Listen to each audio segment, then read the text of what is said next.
नमस्कार दोस्तों, स्वागत है आप सभी का इस साल की लास्ट वीडियो में। तारीख बदलती है, दिन बदलते हैं, हफ्ते बीत जाते हैं, महीने चेंज हो जाते हैं और उसी के साथ नया साल आ जाता है। साल तो बदलते हैं, लेकिन मैं आपसे एक बात पूछती हूँ, क्या हर साल आप खुद को थोड़ा थोड़ा बदलते हैं? I mean in a positive way, आप खुद में कुछ थोड़ा सा भी बदलाव लाते हैं? If yes, then congratulations. लगे रहो मुन्ना भाई, खुद को बेहतर बनाने की दिशा में थोड़ा थोड़ा ही सही काम करते रहो।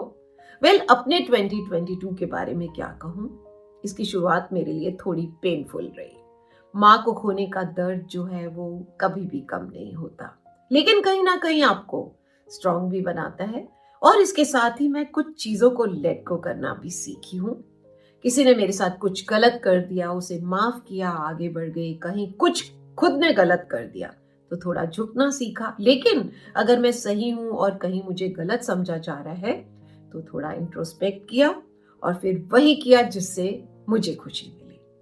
क्योंकि हमारा सबसे बड़ा नाता जो है वो खुद से होता है। इसके अलावा एक बहुत ही जबरदस्त काम करना शुरू किया इस साल, gymming, workout, exercise, lifting wait, जिससे कि मेरी जो मस्कुलर स्ट्रेंथ है वो इम्प्रूव हो सके। एंड बिलीव मी, इससे मुझे बहुत फायदा मिल रहा है। अब ये तो हुई पिछले साल की बातें, अब बात करते हैं आने वाले साल की। और इसे बेटर बनाने के लिए मैं एक फॉर्मूला अपनाने वाली हूँ, which is subtract 2C from your life and add 1C in your life. अब ये कौन से 2C हैं जिन्हें सब्ट्रैक्ट करना है लाइफ से? So first one is complaining, शिकायत। चलिए मान लीजिए कि आप कहीं बाहर घूमने के लिए जा रहे हैं, तो आप यही कोशिश करते हैं ना कि आप कम से कम और जरूरत का सामान लेकर जाएं, जिससे कि आपका सफर जो है बहुत कंफर्टेबल रहे, आप ज्यादा एंजॉय कर सके। ऐसा तो नहीं करते हैं ना कि घर का सारा सामान भर लिया और निकल चले घूमने के लिए भारी बोझा उठाकर। उसी तरह से जब हम इस लाइफ जर्नी पर हैं, तो क्यों शिकायतों के बोझ के तले अपने मन को दबा दें? ये शिकायतों से भरा मन कैसे ब्यूटी ऑफ लाइफ को देख पाएगा, कैसे खुश रह पाएगा, कैसे प्यार को महसूस कर पाएगा? ऐसा मन जो है निराशा में डूबकर जीवन को सिर्फ अंधकार की तरफ ले जाता है और कुछ नहीं। अगर आप दुनिया से नाराज हैं, दुनिया को कोई फर्क नहीं पड़ता। आपकी नाराजगी का जो इफेक्ट है वो आपकी लाइफ पर ही आता है, क्योंकि ऐसे इंसान के साथ कोई अच्छा फील नहीं करता, कोई रहना ही नहीं चाहता। तो खुश रहना चाहते हैं तो शिकायतें छोड़ें, जीवन से नाता जोड़ें। कभी कभी कोई चीज आपको लगता है सही नहीं है, सेटिस्फैक्टरी नहीं है, तो उसके लिए शिकायत करने में कोई बुराई नहीं है। लेकिन हर समय शिकायत करते रहना, रोना धोना, चिड़चिड़ाना, दूसरे को क्रिटिसाइज करते रहना, मुंह फुलाना, ऐसी चीजें जो हैं वो आपसी संबंधों में नेगेटिविटी ला सकती हैं। अगर आप लगातार हर सिचुएशन के लिए दूसरे को दोषी ठहरा रहे हैं ना, तो इसका मतलब आपको कंप्लेन करने की आदत हो गई है।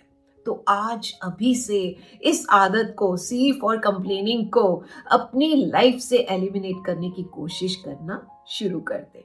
राइट? अब बात करते हैं दूसरे सी की, जिसको अपनी लाइफ से सब्ट्रैक्ट करना है, और वो है सी फॉर कंपैरिजन। क्या आप खुद की तुलना दूसरों से करके परेशान रहते हैं? क्या आपको दूसरों की खूबियों के सामने अपनी खूबियां कम लगती हैं? क्या आप किसी और इंसान के इन्फ्लुएंस में बहुत जल्दी आ जाते हैं? क्या आपको किसी दूसरे की सक्सेस से जेलसी फील होती है? ये कंपैरिजन जो है ये आज से नहीं, सदियों से चला आ रहा है। हम कई बार सोचते हैं जो चीज दूसरे के पास है हमारे पास भी होनी चाहिए। अगले इंसान के पास में लंबी कार है, हमें उससे बढ़िया कार चाहिए। उसका घर बहुत सुंदर है, हमें उससे बड़ा और ज्यादा खूबसूरत घर चाहिए।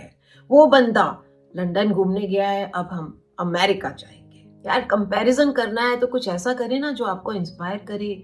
कोई इंसान बहुत अच्छा काम कर रहा है और आपको लगे कि हम भी कुछ ऐसा करें जो हमें इंटरनल हैप्पीनेस दे सके। मजा तो इस बात में है ना कि दूसरे से खुद की तुलना करके अपने आप को हमेशा छोटा और हीन समझते रहे।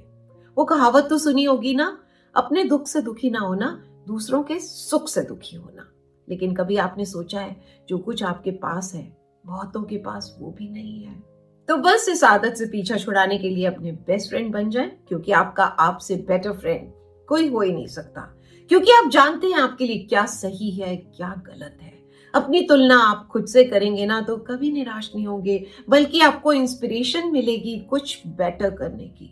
इसके साथ ही अपने अचीवमेंट्स को हमेशा याद रखें, उनके लिए अपनी पीठ थपथपाएं, खुद को शाबाशी दें, ना कि अपने फेलियर्स को याद करके रोते रहें। याद रखें, यू आर स्पेशल। खुद से प्यार करना और अपनी रिस्पेक्ट करना सीखें। और इसी के साथ ही इस सी फॉर कंपैरिजन को आज अभी इस साल के लिए अपनी लाइफ से एलिमिनेट करना शुरू कर दें। और अब बारी है उस सी को लाइफ में ऐड करने की जो हमें खुशी के साथ साथ सक्सेस भी दिलाता है, और वो है सी फॉर कंसिस्टेंसी। ऐसा नहीं होता कि सफलता महान लोगों को मिलती है या फिर जो लोग सफल होते हैं वो ही महान होते हैं, बल्कि सफलता उन लोगों को मिलती है जो अपने काम के प्रति कंसिस्टेंटली अड़े रहते हैं, अपना काम किए बगैर रात को सोते भी नहीं है। कंसिस्टेंसी वो चीज है जो आपको आम से खास बनाती है, आपको सक्सेस की तरफ ले जाती है। अगर कोई इंसान परफेक्ट है तभी वो कंसिस्टेंसी नहीं ला पाता अपने में, बल्कि वो अपने काम में कंसिस्टेंसी लाता है तभी वो परफेक्ट बन पाता है।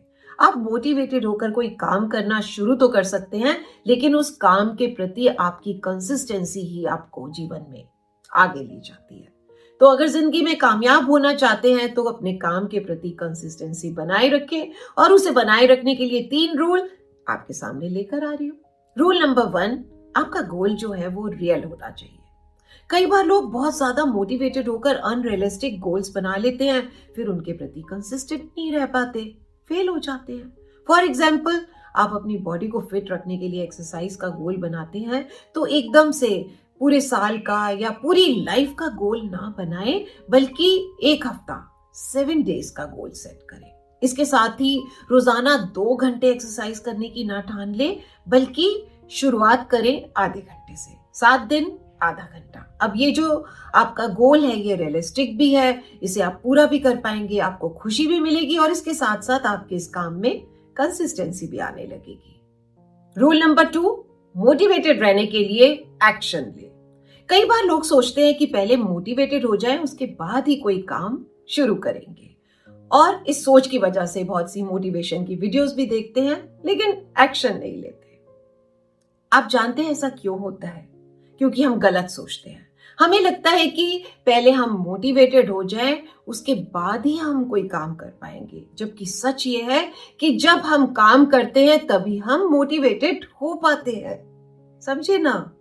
रूल नंबर 3, एक टाइम पर एक ही आदत के बारे में सोचें।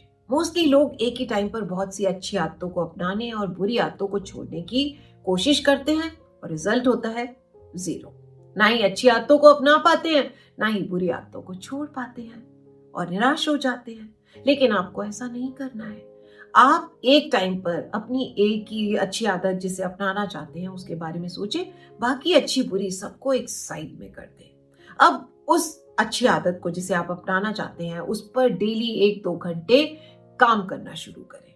धीरे धीरे आपको पता भी नहीं चलेगा कि आपका उस काम के प्रति जो कंसिस्टेंसी है आने लग जाएगी। तो तैयार है सी फॉर कंसिस्टेंसी को अपनी लाइफ में ऐड करने के लिए? बॉस, मैंने तो नोटिस किया है कि ये वाला सी जो है ना, ये आपकी जिंदगी में वंडर्स क्रिएट कर सकता है।